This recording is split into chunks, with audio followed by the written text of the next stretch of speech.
It's Rome and welcome to another episode of Homefront. And as we promised, we are back, JP and I, with the Prof. We brought him back, our professor in psychiatry. We have Professor Hutchinson with us. So welcome again for another episode, Prof. Yes. Now, the last time you were here, right, which was not too long ago, all of us in the same clothes, right?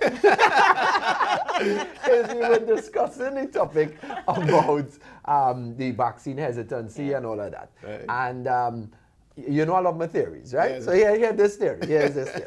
So the theory was that people are in certain groups line with each other, meaning, all right, so let's say I'm a smoker, I'm a drinker, I'm a limer, I have a big belly. Most of the time would be my partners would be smokers, drinkers, limers who have a big belly too, right? Mm-hmm. Or if I'm an athlete, I'm athletic, I'm going to the gym or playing football, chances are I'm lining with those kind of people. Is the same thing, JP, now that we're seeing, where you would find the vaccinated people, most of their friends or family members are also vaccinated people. Mm-hmm. And then the unvaccinated group, if you're not vaccinated, chances are all of the people in your family or your friends group would be unvaccinated as well. Yep. So the trouble I'm finding is that, because I personally, all of my friends and family vaccinated, so I don't know anybody who's not vaccinated, so I can't even get to convince them or persuade them to get vaccinated. So there's a disconnect. The theory is, do you think there's really a disconnect between the vaccinated group and the unvaccinated group? And then how do we reach and get to intermingle with each other so that we could share information, seeing that we separated socially? Yeah, well, there is that kind of clumping, if I could use that word. Psychologists call it the confirmation bias, meaning that you would seek to be with people who share the same beliefs, who do the same things, because it confirms your own belief. Sure. Whereas if you hang around with people who don't, it challenges you and makes you uncomfortable. Mm-hmm. So to avoid what they call dissonance, it's much easier to be around people who are like you. Also, there's a real thing. So I thought it was just a theory. I thought I heard Rome's theory, you know, but I'm not going to sign off on it. I'm a PhD. Good theory, though. Good theory. I still call Rome's theory. But it's strong. And it strongly predicts people's behavior as well. Right. So I think that, again, the question, and I think this goes back to our conversation the last time, is how do you reach people that are congregating and clumping in groups of not wanting to be vaccinated? Mm-hmm. Mm-hmm. And I think that the thing there is to identify where those groups are, whether they're housed in religious, people who have particular religious affiliations, whether it's housed in particular social groups, whether it's housed in where people live. And I think in doing that, the strategies to reach them would be informed by those being able to locate them in particular either places or behaviors. So when you're saying is, for the first step is we have to find out who those groups are. Because JP, I will tell you honestly, I don't know who are the unvaccinated groups, because I am in my bubble of friends and family and co-workers who are all vaccinated. I don't know where these groups exist. So JP, in terms of both you and Prof, have you all been seeing any differences as to groups of people? Well, I was going to ask Prof about that. Mm-hmm. Gender, I mean, do you see a difference, Prof, in terms of, even before we break up the groups, right? Do you see a difference with gender? Do you find males, which we have some males and females? That's difficult. I really can't say. I mean, traditionally, women do tend to engage health services more than men. Yeah. And I don't know if that's reflected in the vaccine numbers. Having said that, I think there's also the question of influence, and that same point about the direction of influence. And I suspect women will be influencing men more than men influencing women in this. So of course, he's a red man, I'm the challenger, right? So Prof, I want to throw that back at you, because I find lots of women who have told me with regards to the household, they are in charge, right? Mm-hmm. But in terms of making that vaccine decision, they found that the male has been in charge, where if they want to go out, the husband will say, no, I'm in charge of the family. and you can't. So a lot of women haven't been going, or they might do it in secret because the husband has said no. So I mean, do you agree, or you think that so far women have ruled with that? Because I think men have been ruling with that. If we want to have a gender difference, I mean, I'd be a little skeptical about how that what that actually reflects, Sure. because I think that, as you said, I think women would tend to give men the idea that they're in charge.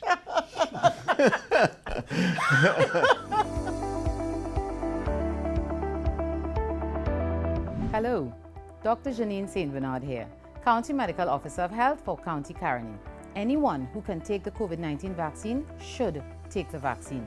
Now let me be clear, the vaccine is not a cure, but it definitely protects you, like a seatbelt, which protects you from getting seriously hurt even if you are in an accident. That's what the COVID-19 vaccine does. It reduces your chance of getting the virus and spreading it. Also, even if you do get the virus, then the vaccine significantly reduces your chance of getting very sick and dying. It's that simple. So don't delay. Get vaccinated today.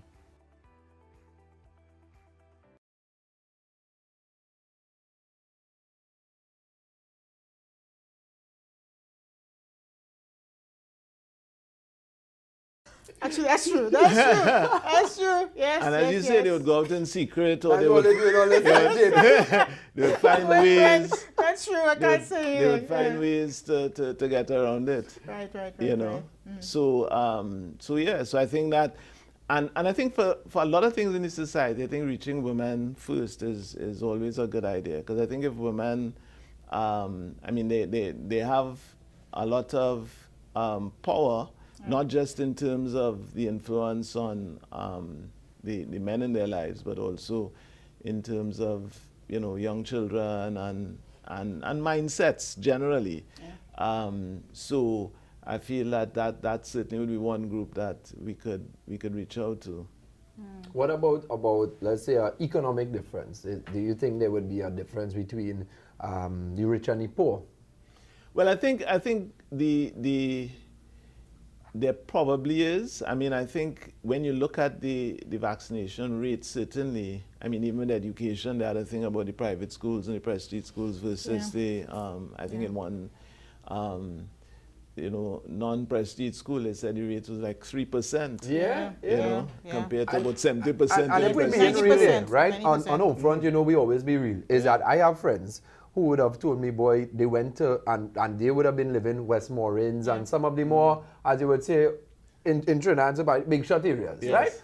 And they said that they went to Mover to get their shot, and at the Mover Health Facility. And they say, if you see how many Benz and Beamer park up outside there, but they were saying that the people of that community wouldn't go in to get the shot. And then it brought up the question of, okay, is it a rich versus poor sort of thing? Well, I think, and again, I think it comes back to the trust thing, and I think the disadvantaged or the people in the society who see themselves as being deprived, I think they are more likely to be distrustful and are also more likely to kind of rail against what they perceive as being imposed on them by the people who are rich, because they see those people as part of the conspiracy, you know, as part of the if you will, the group that might be likely to oppress them, you know. So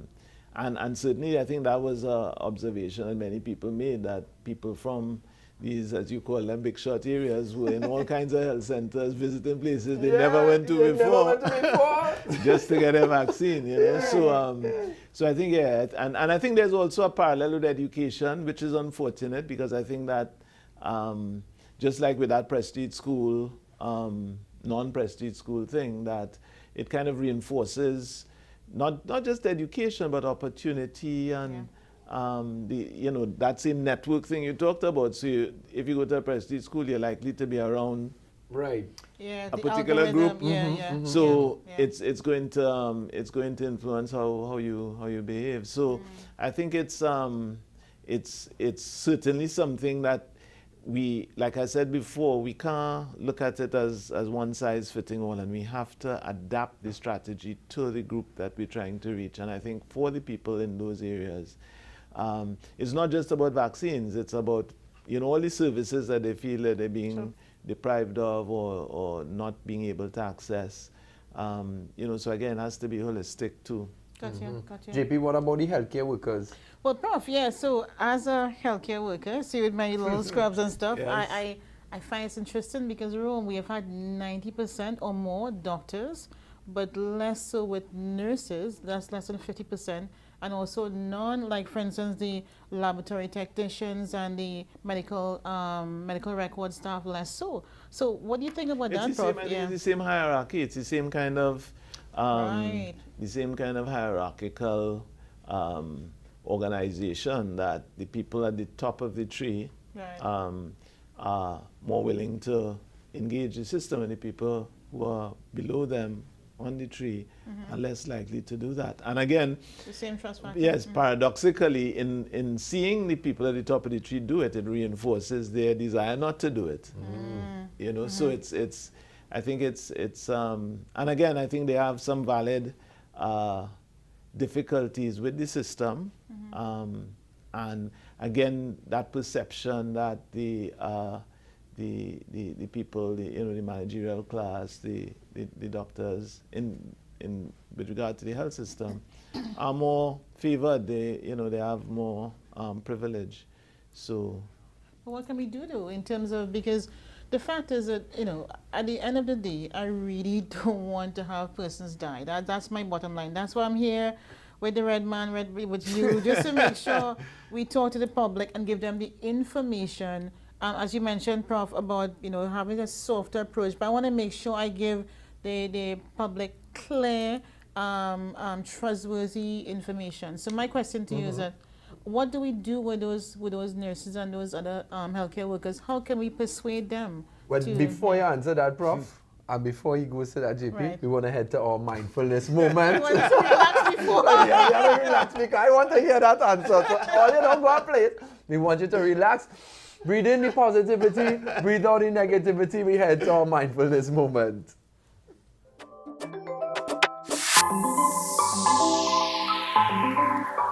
Hello and welcome to our mindful moment. Today I want to talk to you about a mindfulness of sounds. We were exploring the role of the anchor. Like a ship, an anchor keeps us from drifting and being easily distracted by the day and what's around us. So we can use our awareness of sounds to help us be anchored in this present moment. And let's practice that a bit together. So I'm going to invite you to get into your mindful bodies, spine straight, nice and relaxed. Close your eyes if you're comfortable with it, or if not, look at a point on the floor. Just take a second to settle in and just listen to any sounds around you. Is there anything that you're noticing in the room or maybe outside? Maybe a sound that you've not appreciated before. What do you notice about it? Good. Excellent. And when you are ready and comfortable with it, I'm going to invite you to open your eyes. Just spending a second or two being aware of the sounds around us can be a really powerful tool to our nervous system to remind us to keep our attention in this moment. So practice being mindful of sounds and remember to be here now.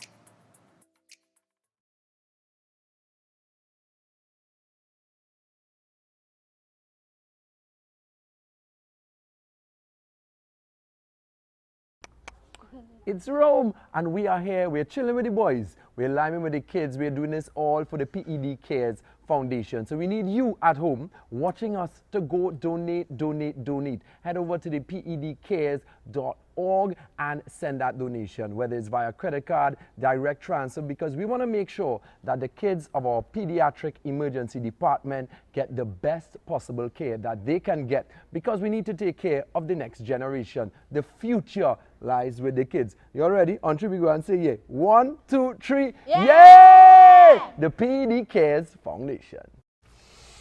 And we are relaxed. We are relaxed after our mindfulness moment. And Prof has to answer that question. JP was asking the question in terms of the disparity, the the nurses, difference in the nurses, the doctors, right? So Prof, what do you recommend? Because I want my nurses, I want it where the nurses who are on the front line, I want to make sure nothing happens to them. So I want to make sure they get their vaccinations to add that protection. I want all the healthcare workers to have that.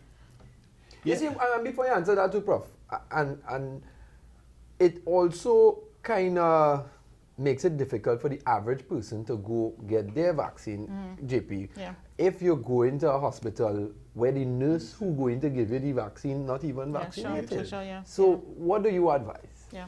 Well, I think, again, the approach has to be holistic. I think it's not about the vaccines at all. Okay. And I think that we have to engage them in terms of trying to understand why they are so reluctant and to address some of the issues they have, because a lot of nurses do feel that the system is not kind to them, is not giving them the kind of opportunities they seek. And I think that applies to the rest of the healthcare system. And as you know, we have a high number of nurses who migrate. Yeah. And one of the big reasons they migrate is that they feel that working here is like a dead end. Yeah. They feel like they're almost abused in the system. And then they retire and, you know, another set of nurses come on the treadmill. So I think it's about reaching out to them in that way, not making it an issue about whether you have the vaccine or not, but really understanding why they feel the way they feel. And, so you prefer that approach versus the big sick approach of saying, listen, you have to go get vaccinated? Definitely. There's a recon mission first. Find out who, find out why, and then talk to them about vaccination. Yes, yes. And that leads as well to the teachers, because now we were trying to encourage all of the students to go get vaccinated to get back out of school. But no, we have a lot of teachers who aren't vaccinated, which is a surprise to me, because we were speaking about the difference with the education. Yes, And I would have thought, well, okay, with teachers who would be the ones who actually instill in the education onto the students would have had more information that they would have taken it. But we have not seen that as Well, again, I think the distribution of teachers, I mean, they come from the same society. Of course. And I think they represent, perhaps to a larger extent than we think, the part of the society that is resistant, because, you know, they have to relate to the to what they perceive as their status quo, and that status quo, where they live or who their families are, might be people who are not willing to take it. So although intellectually they might be considering it and perhaps being swayed toward it, when they look at belonging, when they look at identity, when they look at being part of, you know, their host community, they don't want to. So they reflect society. Yeah. Right. So how about going with that, piggybacking from Rome's point, how about the children do? Because I was also surprised, because again, I think my algorithm is where, as we were talking about the bubble, I'm also in a group where we vaccinate. I had to, you know, I'm going to get my vaccine first. I want to make sure I protect myself with public health measures and the physical health and immune health and mental health, right? But I realized that that wasn't as reflected in terms of the children, because when they actually offered the 12 to 17-year-olds to get a vaccine, I thought we were going to have more children coming out. What's your thoughts? Well, on again, that? I think it's the parents, and I think with children too, there's the additional issue that the approval for the vaccine for children came afterwards, and so the issues of safety and the sense that if damage is done to a child, the consequences are much graver. So I think with children, the hesitancy might even be greater, because you feel that you might be doing really long-term harm to this child if you believe that the vaccine is harmful.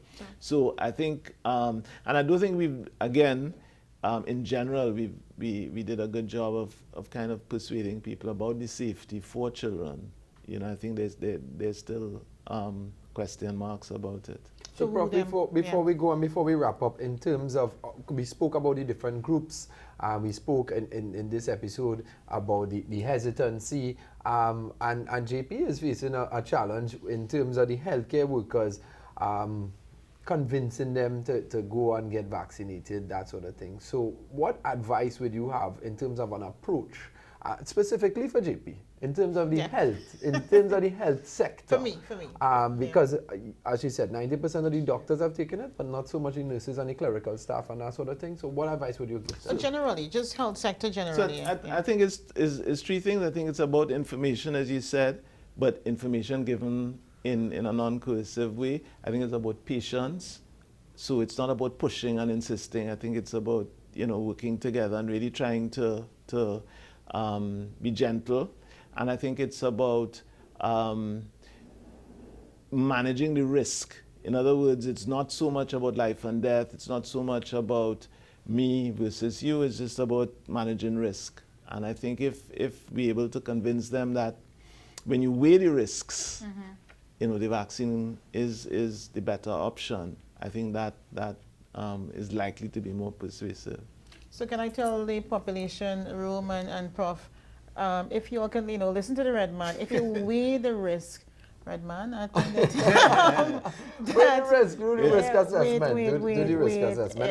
JP, we could probably get some stats on them in a later episode to show them the difference between your chance of survival, whether you're vaccinated or you're not vaccinated, to help you to make that decision. This has been another great episode of Homefront with the professor himself, Professor Hutchinson. Thank you very much for joining us as usual. We still had to bring you back again. We had to bring you back again, JP. JP, thank you for being a part of the team as usual. And make sure you go and keep on donating to PED CARES Foundation, right? So let me take a sip. Credit card. Or what else? I think they have direct transfer. You can do direct transfer your credit card, send your donations to pedcares.org. Go on the website and make those donations. Thank you very much. My name is Rome. We're going to catch you for another episode of Homefront.